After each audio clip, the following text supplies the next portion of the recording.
Chapter 21. Dinner that night was pleasant, because I could tell the boys had learned from Jack's mistake. They all sat, a little taller as I entered, nodding their heads as I passed, and I sensed that once again I'd regained control. Dad looked a little calmer as well, though I could tell he hadn't quite let go of all his worry. Aaron leaned across the table to give me a conspiratorial wink, and it was almost like this terrible thing had made my life a little better. Dad had suggested that I try to make conversation with the boys at dinner, but calling out over all those people felt rude. I didn't think I could do that, at least not in the way that felt natural. I knew that even with what I'd been through, I was expected to get back out there. Instead of talking, I looked at my options. Of all the boys left, Ian struck me as the most intimidating. Not because he seemed violent in any way, but because of that constant pride and calmness that hung around him. Like an earthquake couldn't make him move if he didn't want it to. So maybe going out with him next would conquer a fear in some way. There was no way he was as impervious as he seemed. We'd simply need to do something in the open and make sure the photographers came. As if he could read my thoughts, Ian looked up at me at that very second, and I turned away, pretending to be engrossed with my brother. I noticed Caden was reading a newspaper beneath the table. "What's that article about?" I asked. He answered without looking away, like he was trying to finish his day's work before the end of dinner. "A collection going around in an area in Midston. They're raising money with a girl. They're raising money for a girl to go to art school. She's talented, but she can't afford to study on her own. She says, hold on, here it is. I came from a line of threes. My family thinks it's beneath me to study art, even though the casts no longer exist. It's hard. I remind them that the Queen was born of 5, and she's brilliant. They won't pay for my schooling.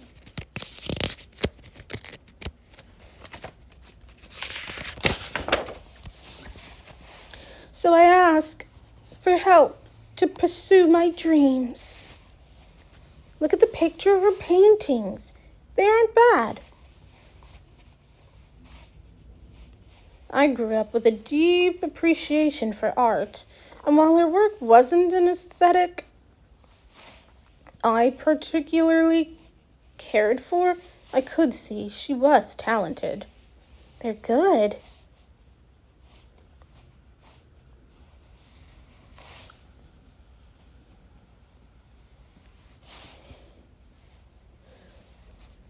They're good. It's so silly. The point of getting rid of the casts was so people could have the choice of whatever profession they wanted, and they're not even using it. It's almost like they don't want it to. It's almost as if they don't. It's almost like they don't want it to work.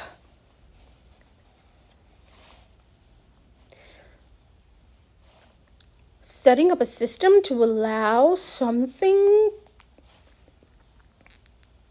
Setting up a system to allow something doesn't mean people will do it.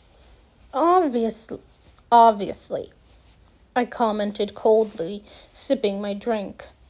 The key is to make them understand that. Do you remember?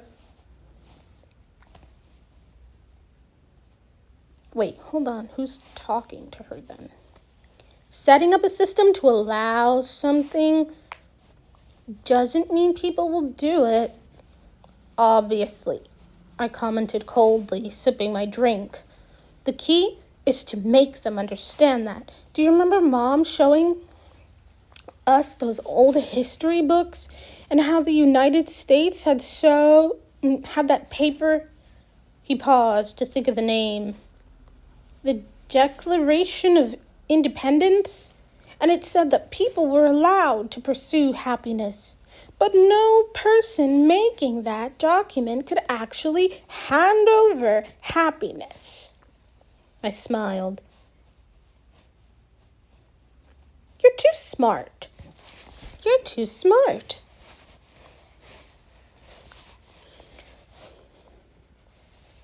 I take that as a compliment, but last week you were caught kissing Kile in the dark. Oh, ha, ha, ha, I said, tempted to stick out my tongue at him. It's not like my opinion ever mattered much anyway. Are you going to marry Kile? I nearly choked. No. Caden laughed wildly, making most of the room look our way. I take it back, I said, dabbing my lips. I take it back. You are a singularly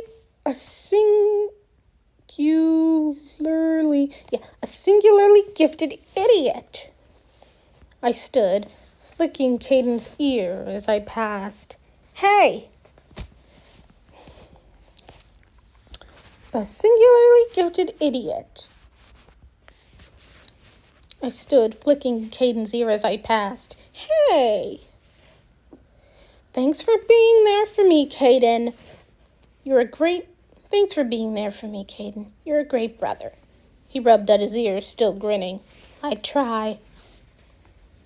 Marry Kile, I thought, doing my best to not burst out laughing again. If he could continue to be discreet, the chances of me kissing Kile again was very, very high. But I couldn't imagine actually being married to him. I wasn't sure I could imagine being married to any of these boys. I wasn't sure I could imagine being married at all. I slowly looked at some of their faces as I passed. What would it be like to fall asleep next to Hale? Or to have Baden slip a ring on my finger? I tried to picture it and couldn't. I remember Aaron mentioning that some of the selected asked him if it was possible that I liked girls. But even thinking about that made me laugh. I knew that wasn't what was stopping me from genuinely being able to connect with a boy. But I sensed now that something was. It wasn't simply a desire to be independent. There was a wall around me, and I wasn't completely sure why. But wall or no wall, I'd made a promise. When I got to Ian, I paused. Mr. Cable? He stood and bowed. Yes, Your Highness. Do you ride horses? I do. Would you like to accompany me on a ride tomorrow? A wicked grin came into his eye. A wicked glint came into his eye. I will. Excellent. See you then. I chose to wear a dress and do the whole thing side saddle. It wasn't my favorite way to ride, but I thought A touch of femininity would add to the purpose of the afternoon. When I walked out to the stables, Ian was waiting for me, saddling his horse. "Ian," I called as I approached.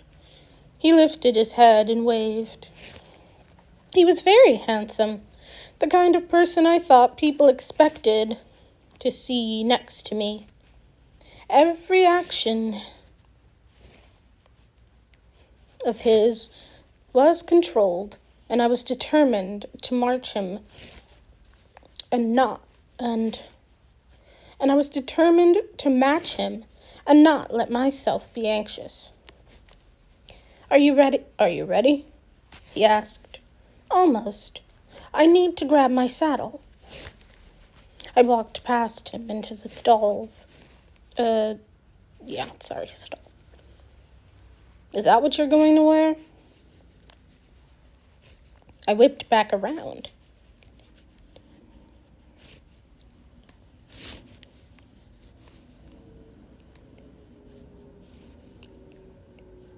I can do more in 10 minutes wearing this dress than most men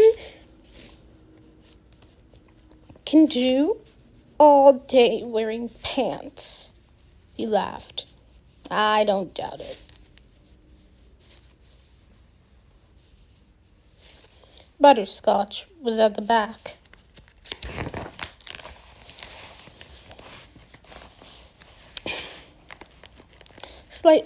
In a slightly wider stall than most of the others. A princess's horse deserved some space and a good view. I prepped her and walked back to Ian. If you don't mind, we're going to take some photos in the garden first. Oh, no, that's fine. We took our horses by the reins and walked them around to the garden. A man with a camera was there, snapping shots of the sky or trees as he waited. When he saw us, he came over. Your Highness, he greeted, shaking my hand. I'm Peter.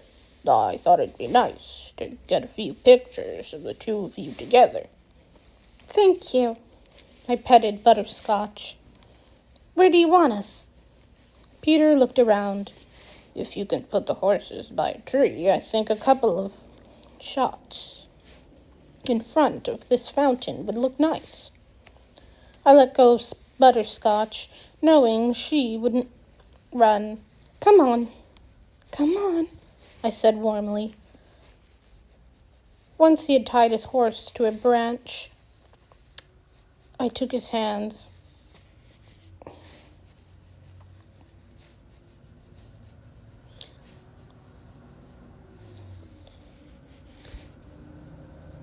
Peter wasted no time. Ian and I smiled and looked shyly away.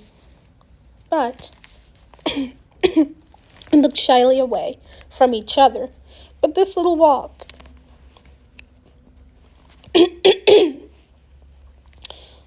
was documented in pictures.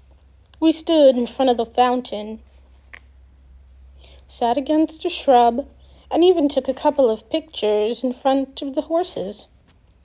When Peter announced that we were plenty, that would be plenty,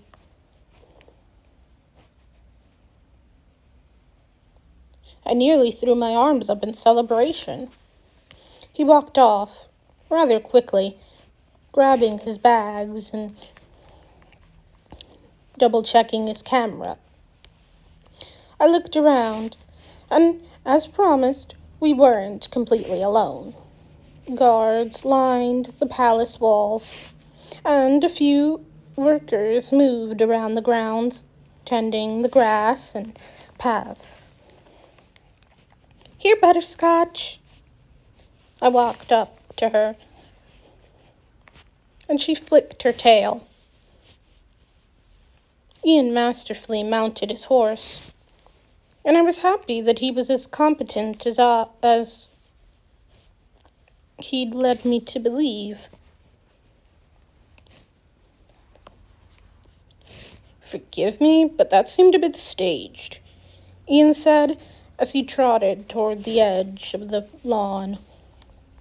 I know, but allowing them to capture staged moments means that I get to keep the candid moments private. Interesting. So, what was the scene with Kile, staged or private then? So what was the scene with Kile? Staged or private then? I smirked. Wow, he was quick. Last time we spoke, it sounded like you had something you wanted to talk about. I reminded him. I do. I want to be honest with you. But that will require you being completely honest with me. Can you do that? Looking into his face, I wasn't sure I could give him what he asked for. Not today. That depends on many things. I don't tend to divulge my soul to people I'd only known 2 weeks. I trotted on for a few minutes in silence. Favorite food? He asked, a satisfied smile on his face. Do mimosas count? He chuckled. Sure. What else? What else? Favorite place you'd ever visited? Italy. Partly for the food, and partly for the company. If they come here, you have to meet. The royal family. They're too much fun. I'd like that. Okay. Favorite color? Red. Power color. Nice. He stopped quizzing me for a moment, and we continued on our path around the palace. It was kind of peaceful. We passed the front gates and the gardeners stopped their work and bowed as we went by. Once we were out of their hearing, Ian brought his horse closer to mine. I could be very wrong, but I'm going to take a guess at some things about you. Go ahead, I dared. He hesitated. Hold on. Let's stop over here.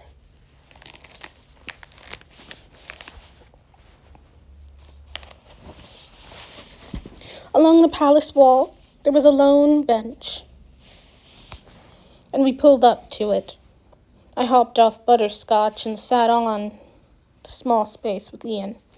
Your Highness? Eadlyn. He swallowed, showing the first chink in his super confident armor. I get the feeling that the selection isn't something you truly wanted to do.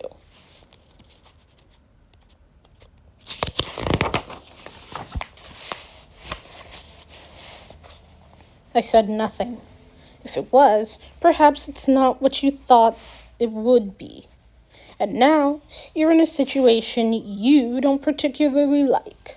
Most women would die to have dozens of men at their beck and call. But you come across as distant. I smiled kindly. I told you. I don't open up to people I just met. He shook his head. I've seen you on the report for years.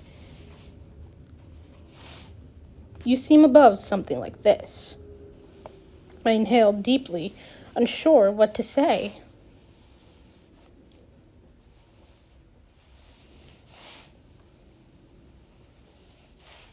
I come to you with any offer. You may not need it at all, but I want to present the option all the same. What could you, sir, offer to your future queen? He smiled, seeming sure of himself again. A way out.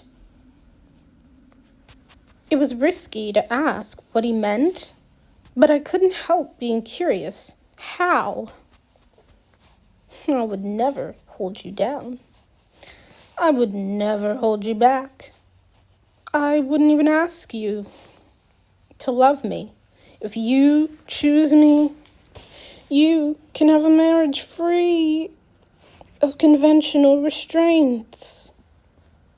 Make me your king, and you would be free to reign however you see fit.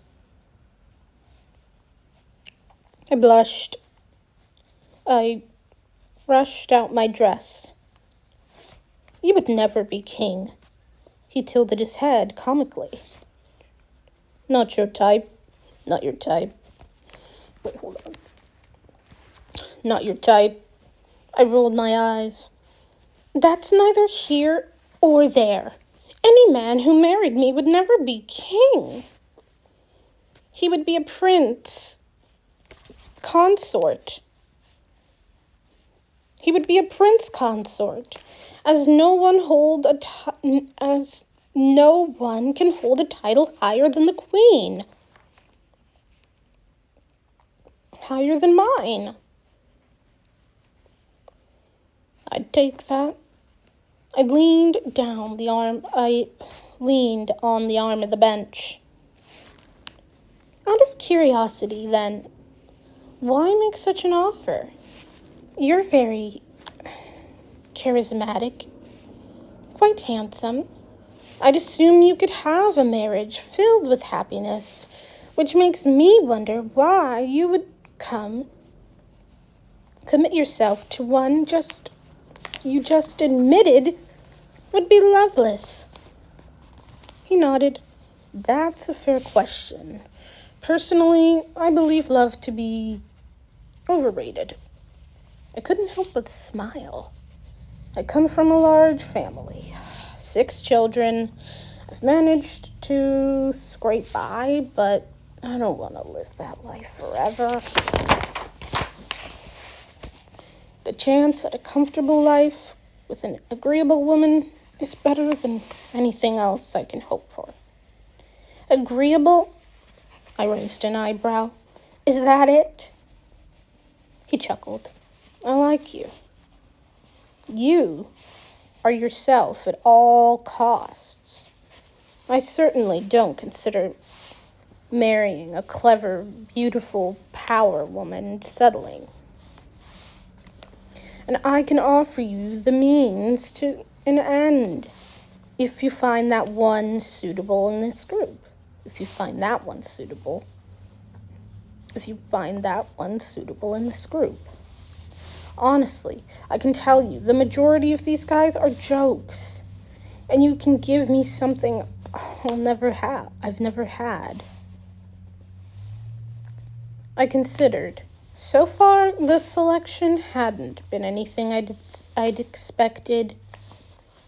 It had opened with people assaulting me with food, complaining about my first elimination and judging my kiss with Kile, even though I was just figuring out that, for me, there was something inherently unappeasing about getting married.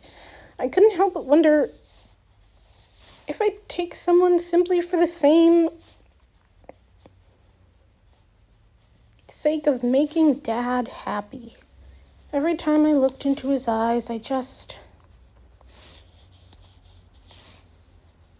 was more and more aware of how tired he seemed. I loved my dad, but I also loved myself, and I would have to live with me much longer. You don't have to say yes or no, Ian said, drawing me back to the moment. I'm simply saying that I'm here if you need me. I wondered. No, I nodded. I can't say if I'll even consider it. I stood. For now, let's continue the ride. I don't get to see Butterscotch nearly enough. And we did ride for a while longer, but Ian didn't speak much. It was comfortable in a way, not to be burdened with that need. to make conversation. Ian would take my silence gratefully.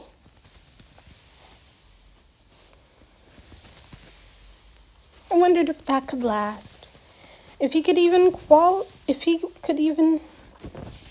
eventually tire of that kind of life. For the first time I studied him. Handsome, proud, straightforward, his confidence didn't hinge on my approval, and I knew I wouldn't worry about receiving his. I could possibly be married without actually feeling like I was. He might be a very attractive suitor, indeed.